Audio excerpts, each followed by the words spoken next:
ভাইরা সেই পথে সভা করতে হবে। কারণ বিএনপি আগামীতে সরকার গঠন করবে। আমি চাই এই অত্র এলাকার জাতীয় সংসদের জন্য আমাদের বিএনপি প্রার্থী সংসদে যেতে পারে। আওয়ামী লীগ ভাইদের উদ্দেশ্যে বলতে চাই, আপনারা আমাদেরকে সহযোগিতা করেন, আমরা আপনাদের হেফাজত করবো, যাতে আপনাদের উপর কোনো অফিসার অত্যাচার না হয়। ভাইরা আমার, কারণ আমরাও তো মানুষ, আপনারা আমার ভাই। কারণ আমরা দেখছি আমার অনেক বিএনপি নেতৃবৃন্দ কিন্তু আওয়ামী লীগের কারো চাষা হয়, কারো মামা হয়, কারো জেঠা হয়, কারো খুঁড়িয়া হয়। এমন একটা বিক্ষোভী অবস্থা, না পাই কবার না পাই সবার।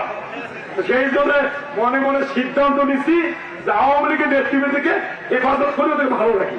ওরা ভালো থাক, ওদের যদি শুভ বুদ্ধির উদয় হয় ওরা আমাদেরকে এই নির্বাচনে আমাদের সহযোগিতা করে আমি এমপি নির্বাচিত করবে, এই আশাবাদ ব্যক্ত করে আমি আমার বক্তব্য শেষ করছি। খোদা হাফেজ। বাংলাদেশ জিন্দাবাদ, বাংলাদেশ জাতীয়তাবাদী দল জিন্দাবাদ, বেগম খালেদা জিয়া জিন্দাবাদ, তারেক রহমান জিন্দাবাদ, শহীদ রাষ্ট্রপতি জিন্দাবাদ। আসসালামু আলাইকুম।